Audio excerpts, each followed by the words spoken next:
Salve, salve família Piaget Koch, do segundo ano do ensino médio. Vamos a mais uma aula de Química. O assunto da vez são os tipos de calores das reações.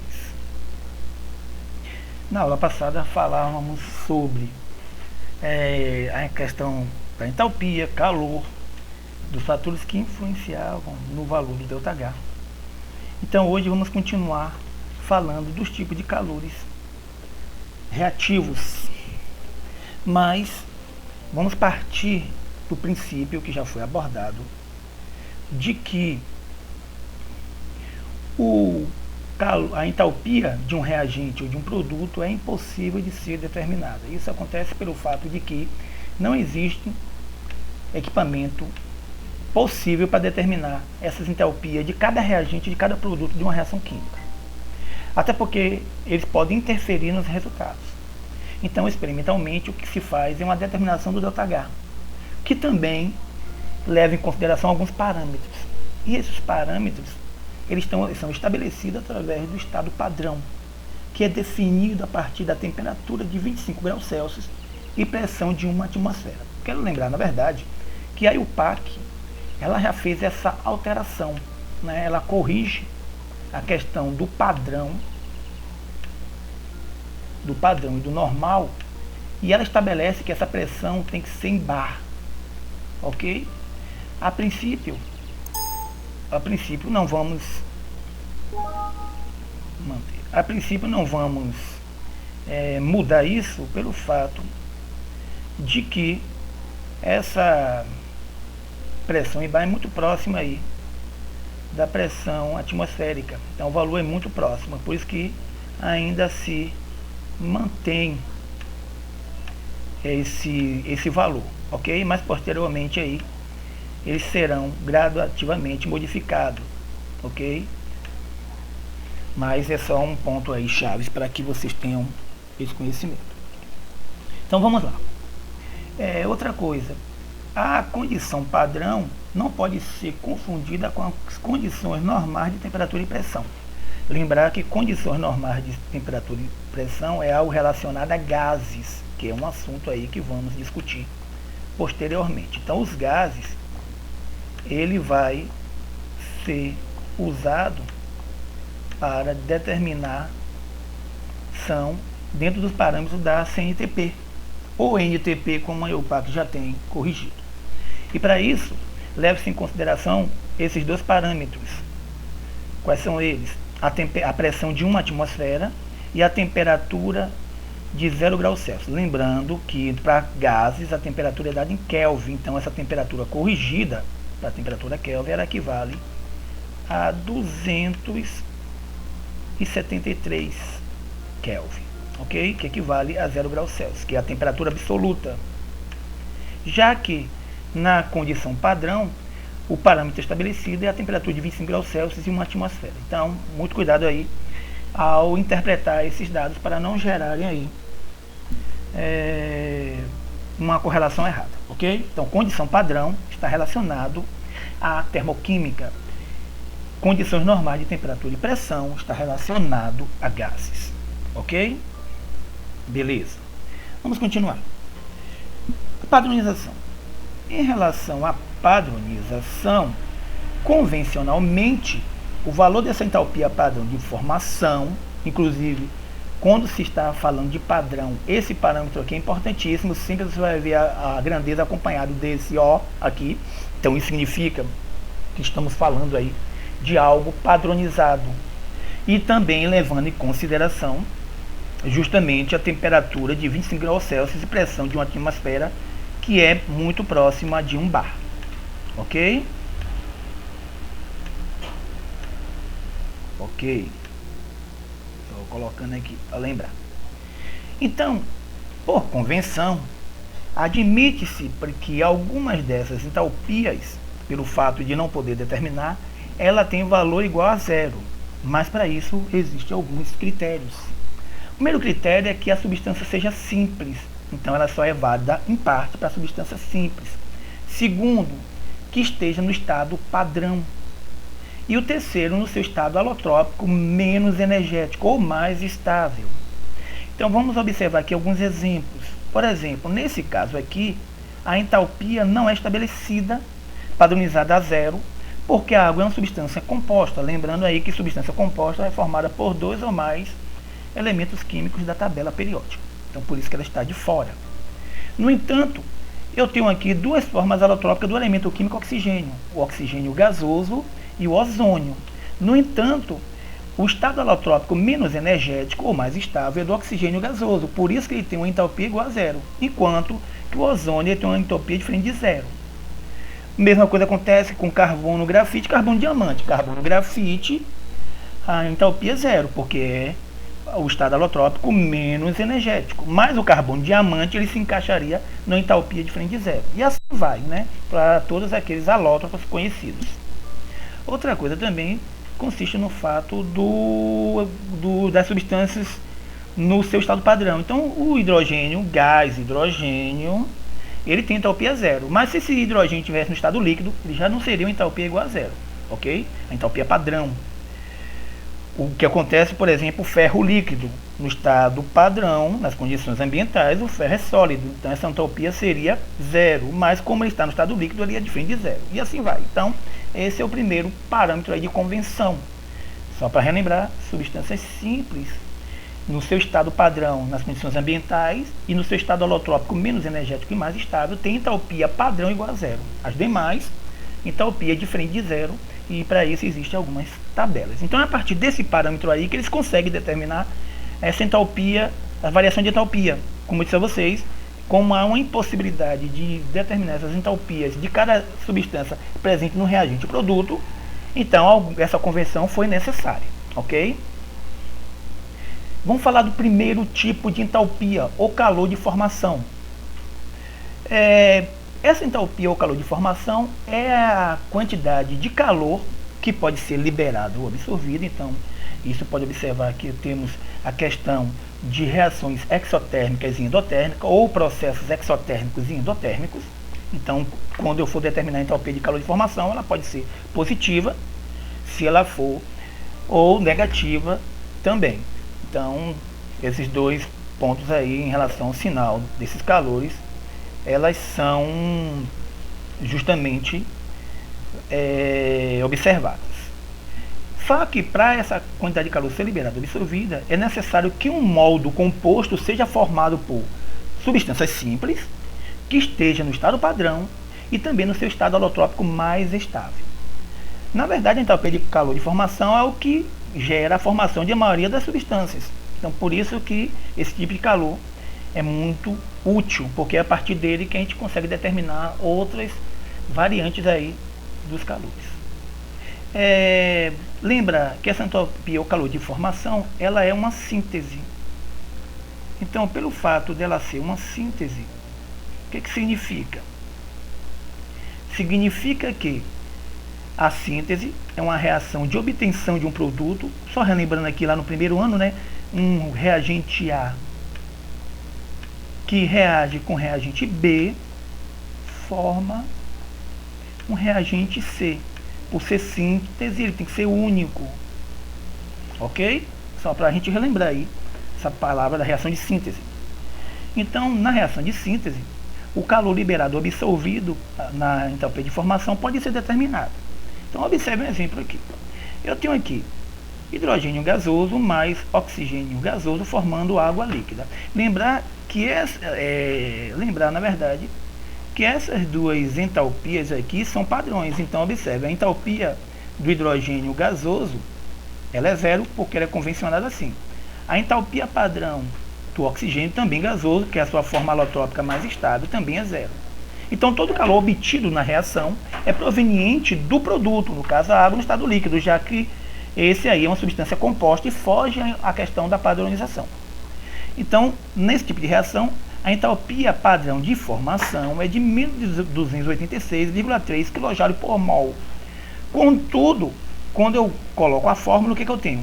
Entalpia padrão de formação é igual à entalpia dos produtos, padrão dos produtos, menos a entalpia padrão do reagente. Lembrar que todo reagente é zero, então por isso que foi contabilizado assim, Então esse calor aqui gerado é apenas do produto, no caso H2O líquido. Então isso significa que a entalpia do produto é de menos 286,3 kJ por mol. Então claro que a gente vai fazer alguns outros exercícios lá na frente, vai ter uma aula só para isso, mas aqui é só para a gente ter uma ideia justamente de como é que isso funciona. Outra coisa, é bem provável, e isso até já foi discutido na aula anterior, que esses calores devem estar em cal. Como o PAC já fez correção, então há necessidade de converter tudo para quem? Para Joule. Então por isso que alguns exemplos aqui estão sendo convertidos, né? Estou tirando aí do livro de vocês, mas essas conversões estão sendo feitas, né? Para que os ajustes possam ser obtidos. Aí o PAC, como já disse a vocês, ela convenciona esse calor em Joule, não mais em caloria. Então, só voltando aqui, lembrar que esse cal, né, uma caloria, só para lembrar aquela relação, ela é igual a quem? Ela é igual a 4,186 Joule. Isso é a relação de conversão. Deixa eu botar aqui, perdão, 186 Joule. Ok? Então aquela relação aí de mudança das unidades medidas. Vamos falar do outro calor. O calor ou entalpia de combustão. Lembrar que o calor ou entalpia de combustão é a quantidade de calor liberada. Lembre que toda combustão é exotérmica, então libera calor. Ok? Então se ela libera calor, esse calor é negativo. Então se você fizer um cálculo de entalpia de calor de combustão e der positivo, está errado alguma etapa aí do processo. Porque toda combustão tem que gerar calor. Não existe uma combustão que não gere calor. Ok? Logo, 1 mol de combustível no estado padrão, quando ele é queimado, e para isso ele necessita de um comburente, ele libera esse calor, e esse calor é justamente o calor do combustível. Vamos dar alguns exemplos aqui embaixo para a gente ilustrar isso. Então observe aqui que eu tenho o combustível, o C6H12O6 sólido, então combustível sólido, mais oxigênio, que é o comburente. Lembre que numa reação de combustão eu tenho o combustível, que é o que queima, e o comburente, o que faz queimar, ou que propicia queima. Contudo, há uma liberação de que aqui? De gás carbônico mais água. E dentro desse processo, a entalpia padrão de combustão é de menos 2.817,2 kJ por mol.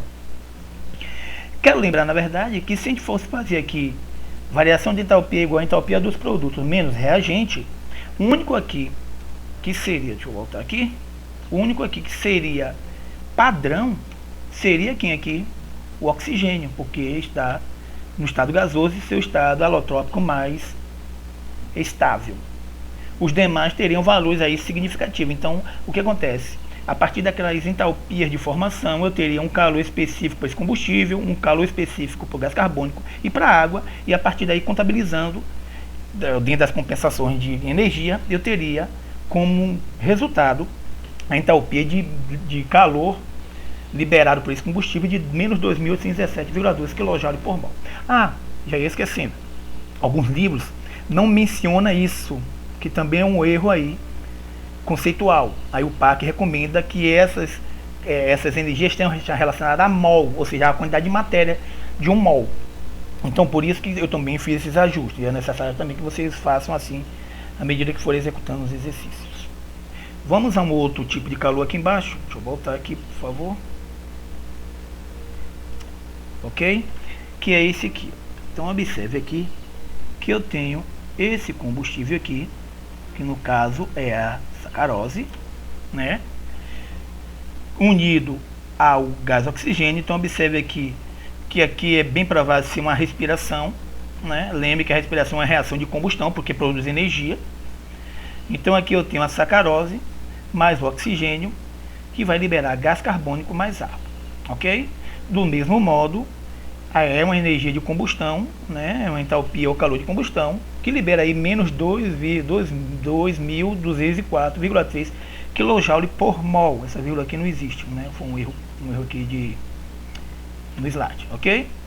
Então, acontece o mesmo questionamento anterior aqui.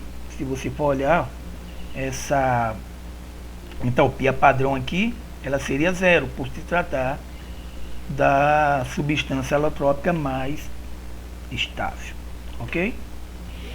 Vamos para o próximo calor. Energia de ligação. A energia de ligação é a quantidade de calor que ocorre no rompimento das ligações e na formação das ligações químicas. Lembre que toda vez que eu tenho uma ligação química, para eu romper essa ligação, tem que absorver energia, já que a substância está estável. Então, uma substância estável ela só consegue ser rompida a partir da absorção de energia. Ela precisa absorver energia para que haja essa quebra. Depois que essa quebra, há um rearranjo de todos os átomos envolvidos para formar o produto. É nesse produto que há um processo exotérmico, ou seja, aquela energia que é recebida para quebrar ligações, quando forma o produto estável, essa energia é devolvida. Então, por isso que na energia de ligação eu tenho esses dois tipos de energia, um processo endotérmico para o rompimento das ligações e um processo exotérmico para a formação da ligação. Vamos a um exemplo aqui embaixo. Nesse exemplo aqui, observe que eu tenho aqui gás hidrogênio que está sendo... Gás hidrogênio aqui, deixa eu localizar aqui o mousezinho, ok? Localizei. O gás hidrogênio aqui, que está quebrando as suas ligações para formar dois hidrogênio aqui iônico, ok? Ou dois hidrogênios cátion, né? Perdão, iônico não, porque não é uma substância iônica, é molecular. Dois hidrogênios cátion. Então, nessa primeira etapa aqui, o que acontece? O hidrogênio é uma molécula que tem uma ligação estável. Então, quando rompe essa ligação, eu formo aí dois hidrogênios que eu vou chamar de radicalar, até porque eles têm deficiência de elétron. Então, eu formo aí dois radicais livres. Só que para isso ocorrer, é necessário absorver energia. A gente vai ver isso lá na questão, quando vamos tratar aí de química orgânica, reações orgânicas. A gente vai perceber aí que, geralmente, algumas precisam receber energia na forma de radiação ultravioleta, né, para que ocorra esse rompimento, até porque, na verdade, elas são tão estáveis, então precisa de energia muito grande para isso. Então, a primeira etapa aqui é romper essas ligações, então para isso absorver energia, então um processo endotérmico, e com isso uma liberação aí de 436,0 kJ por mol para rompimento de cada ligação do gás de hidrogênio. A segunda etapa aqui consiste no quê? Consiste na formação dessa molécula. Então, depois que essa molécula é quebrada, há a formação dela. Então, observe agora que eu tenho dois hidrogênios radicalar formando a molécula do gás hidrogênio. Então, observe aqui, esse hidrogênio radicalar, para ele formar a molécula de gás hidrogênio, o que acontece? Ele precisa agora liberar essa energia absorvida lá na primeira etapa. Então, liberando essa energia, ele reconstitui essa ligação entre ele, a ligação simples, e passa a ser um composto estável. Por isso que essa energia ela é menos 436,0 kJ por mol. Alguém pode me chamar a atenção aqui, por que essas duas energias são iguais? Claro, eu estou falando da mesma etapa aqui, então eu estou falando aqui da quebra e da formação da mesma substância. Então, se eu fosse calcular a variação de entalpia, ela seria zero, olha lá, variação de entalpia padrão igual a entalpia dos produtos menos a entalpia dos reagentes. Eu só corrigindo aqui, produto menos a entalpia dos reagentes. Então, se a entalpia dos produtos é negativo, a do reagente é positivo, então somando dá zero. Então, por isso que a entalpia padrão do gás hidrogênio, que é uma substância simples no seu estado padrão comum, que é gasoso, é igual a zero. Ok? Só para chamar a atenção disso. Mas nem sempre essas energias de ligação somatória dela dá zero. É só nesse caso aqui mesmo. Ok? Mas para calcular ela também, existem tabelas para isso. Vou mostrar aqui agora. Observe, existem essas tabelas que quando a gente for fazer exercício, na etapa de exercício, a gente vai mostrar a vocês. Ok? Então, todas elas são tabeladas. Então, aqui eu tenho uma série de ligações que são tabeladas para se determinar essa energia de ligação, ou seja, a energia das formações das ligações das substâncias em questão. Ok? Então agora é com vocês. Vou deixar aí umas atividades para que vocês possam executar e bons estudos. Até a nossa próxima aula.